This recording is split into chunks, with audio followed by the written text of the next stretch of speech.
All right, so we're going to unpack this event in Bangladesh, from the headlines. Probably women's football match attacked the outrage, the debates. But we're going deeper, Yeah. We're not just skimming the surface. This is a deep dive. We've got articles, we've got firsthand accounts. Yeah, it's a All works. It's wild just how much this incident, reveals about the tensions, simmering below the surface in Bangladesh. Yeah. It's like all of a sudden everyone's forced to confront these like really uncomfortable realities. Totally. And we're talking January 2025. So Bangladesh, a nation with this intense love for cricket, is also seeing women's football gain some serious traction. In fact, just 3 months before this attack, the Bangladesh women's national team did something pretty extraordinary. Yeah, they clinched the SAF championship title for the second time in a row.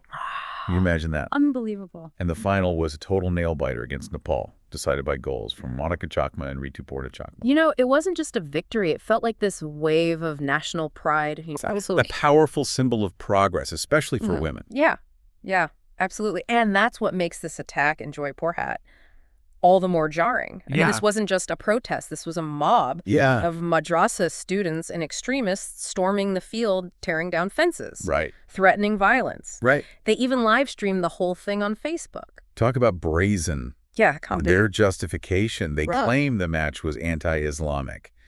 But reading through these accounts, something else feels at play here, Yeah, the sheer aggression, the deliberate use of intimidation tactics. Yeah. It suggests something a little bit deeper. I mean, think about it. Just 3 months ago, these women were national heroes. Exactly. What shifted so drastically in that short time? And then there's the government's response, or rather the lack thereof.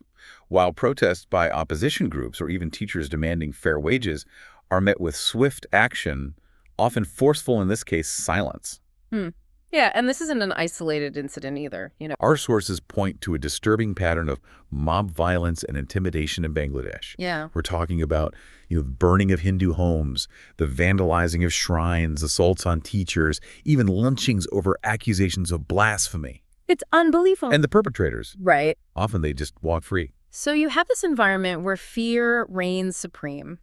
It makes you wonder, is the government's inaction truly born out of fear of a backlash from these extremist groups, or is there a more calculated political strategy at play here?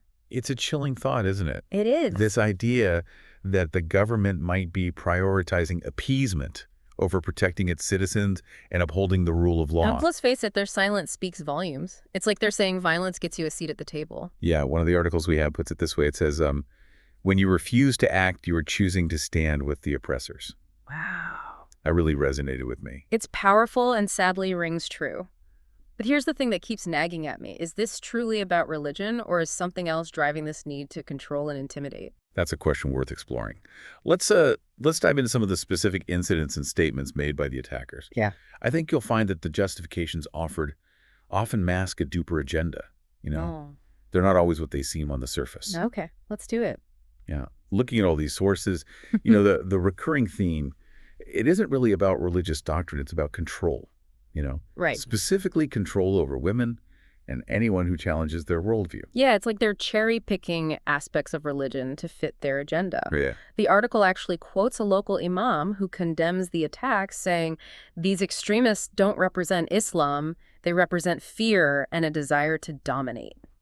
Yeah, that's an important point. We can't paint an entire religion with the same brush, but we do need to examine how these groups are twisting interpretations to justify their actions. Right. It's a tactic used time and time again, sadly. Take the specific case of the football match. Why target women playing sports? Well, it boils down to a perceived threat. These groups, they see women's empowerment, their visibility in public spaces, as a direct challenge to their rigid social hierarchy. I see. It disrupts the status quo. They're so desperate to maintain. So it's not about piety, it's about power. They use religion as a shield, as a way to silence dissent and justify their actions. Exactly. And the scariest part is it seems to be working. Right.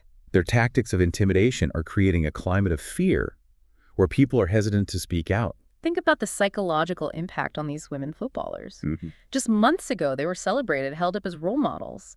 Now they're targets facing threats and violence simply for playing a game they love. Yeah, the articles we have detail the emotional toll this is taking.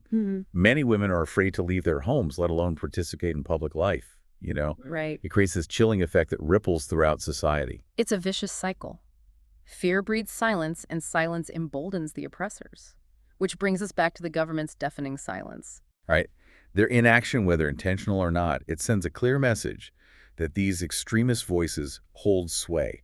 Their tactics are acceptable. It's almost like they've created a monster they can no longer control. They've appeased these groups for so long that they now fear the consequences of pushing back. It's a dangerous game they're playing, and the stakes are incredibly high, not just for women, but for the future of Bangladesh itself. That's the thing that keeps sticking with me. This isn't just an isolated incident. It's a symptom of a much larger societal problem. And if left unchecked, where does it end? Well, one of the articles makes a chilling observation. It says, if women playing football can spark this level of backlash, what happens when they demand equal rights and education in the workplace and political life? It raises a crucial question. What kind of future awaits Bangladesh if this trend continues? Will it become a nation ruled by fear and intolerance? Or will its citizens find a way to push back and reclaim their right to a pluralistic and inclusive society? Well, the articles we have, they offer a glimmer of hope. They highlight the brave individuals and organizations, both within Bangladesh and internationally, who are speaking out against this rising tide of extremism. They're demanding accountability from the government, they're supporting the victims of violence, and they're working to educate and empower women. It's a reminder that even in the darkest of times, there are those who refuse to be silenced. They're fighting for a better future. A future where women can walk freely, where differences are celebrated, and where fear doesn't dictate the course of a nation. Yeah, they're the ones holding on to the vision of that Bangladesh, which erupted in joy just 3 months ago, celebrating the victory of its women's football team. A Bangladesh that embraced progress and inclusion. The question is, will their voices be enough to drown out the roar of the mob? Makes you wonder, right? Where do we even begin to unpack something this complex? It's a tough one, for sure. No easy answers, but one thing is certain, this situation in Bangladesh, it forces us to look in the mirror, challenges us to examine our own societies, our own biases, and ask ourselves, are we doing enough? Are we really doing enough to protect the vulnerable, to challenge injustice wherever we see it? It's like that quote from the article, "We cannot claim progress while allowing this level of misogyny and extremism to progress." Yeah, powerful stuff. It's a stark reminder that the fight for equality is a constant battle, one that demands our attention and action not just in Bangladesh, but everywhere. Absolutely. Think about it. If seemingly harmless events like women playing football can trigger such a violent backlash, what does that say about the fragility of progress, about the work that still needs to be done to truly ensure equal rights and opportunities for all? And it's not just about legislation or policy, right? Yeah. It's about changing hearts and minds. It's about creating a culture of empathy where differences are celebrated and where violence is never an acceptable solution. The articles do offer some solutions, though. They talk about the importance of education, about empowering women economically and politically, and about holding those in power accountable for their actions, or in this case, their inaction. It also highlights the role of the international community. We can't just sit back and watch these events unfold from a distance. We have a responsibility to speak out against human rights violations, to support those fighting for change, and to put pressure on governments to uphold their commitments to justice and equality. And on a personal level, each of us has a role to play, too.